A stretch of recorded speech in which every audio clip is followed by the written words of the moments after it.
welcome back to Kate the Almost Great. I'm doing a video today that's kind of an extension of a blog post I posted yesterday. So the blog post I posted yesterday was about all these different books that I have on my bookshelf, which I don't know if you can kind of see, but it's behind me. I have two bookshelves behind me. I have 78 books on those shelves that I shared, so I'm picking out the books that I like best in the different kinds of genres that I have. And the links for all those are going to be below. Links for everything's going to be below. So I hope you enjoy. My bookshelf can be kind of broken down into a couple different categories.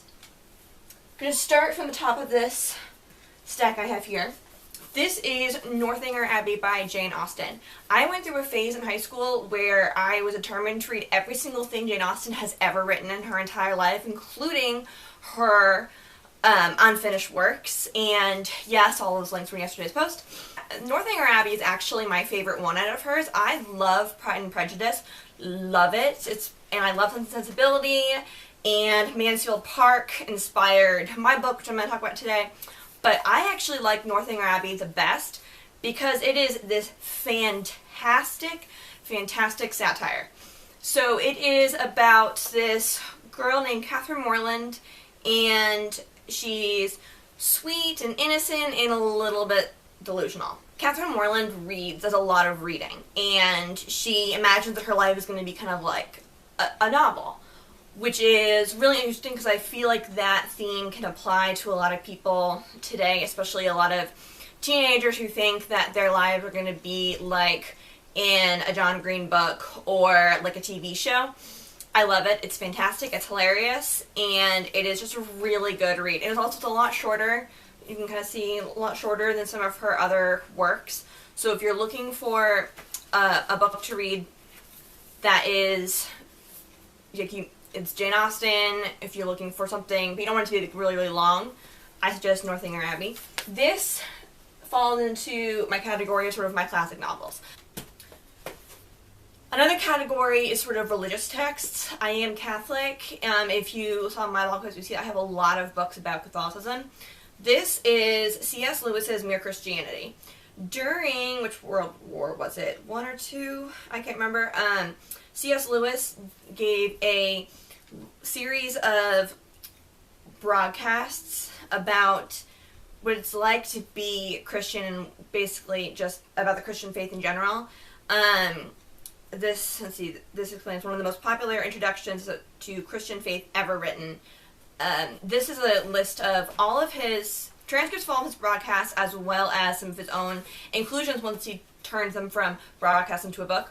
I didn't have to read this for school, but I underlined and made notes to myself, and I went on to read C.S. Lewis's The Problem of Pain, which sort of addresses the question of if we have a merciful and loving God, what about pain?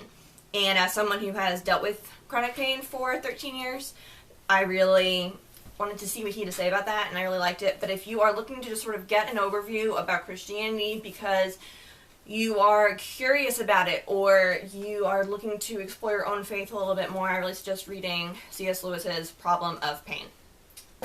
Another category is fantasy books, and I grew up reading a lot of these. I really love Stardust. This actually became a movie. It has, who's in it? What's her name? Oh my gosh, what is her name? I'm totally blanking on the actress. But this came out probably, I don't know, 5 or more years ago now the movie came out. But it is, young Tristan Thorne will do anything to win the cold heart of beautiful Victoria, even bring her the star they watch as it falls from the night sky. But to do so, he must enter the unexplored lands on the other side of the ancient barrier that borders their tiny village. And what he discovers when he crosses this wall is that the star that fell is a person. He and Victoria live in the world where, similar to ours, I mean, in, like, the 1800s world, I think, but, you know, a normal world. Whereas on the other side of this wall, it's a fantasy world with magic, and the star is a girl, and it is just a really, really good book. If you follow me on Twitter, you know that I am rereading the Outlander series. So this kind of falls under fantasy a little bit. Basically, the idea behind it is Claire Randall accidentally falls backwards in time. She's a World War II nurse, and she accidentally steps through a time-traveling series of stones, and it lands her 200 years earlier in the 18th century. She has to try to figure out how she gets back. She is dealing with everything that goes on in 18th century Scotland, because the only element of Outlander that is fantasy is the time traveling part. The rest of it is all entirely historical fiction. Outlander is actually going to be coming out as a TV show next month, and it's an entire series. It's not just one book. There are 8-9 books out. I'm currently rereading the 5th one. I've been rereading all of them in anticipation of the show coming out, and I cannot recommend this book enough. It has love, drama, time travel, historical wars, so much. It's really, really, really good.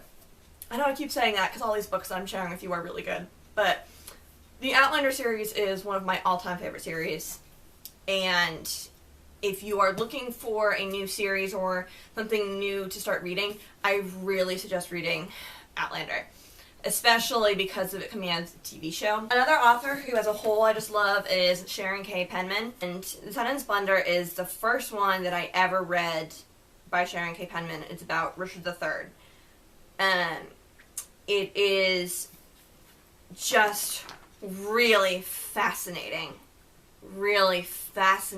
look at a monarch who's so controversial.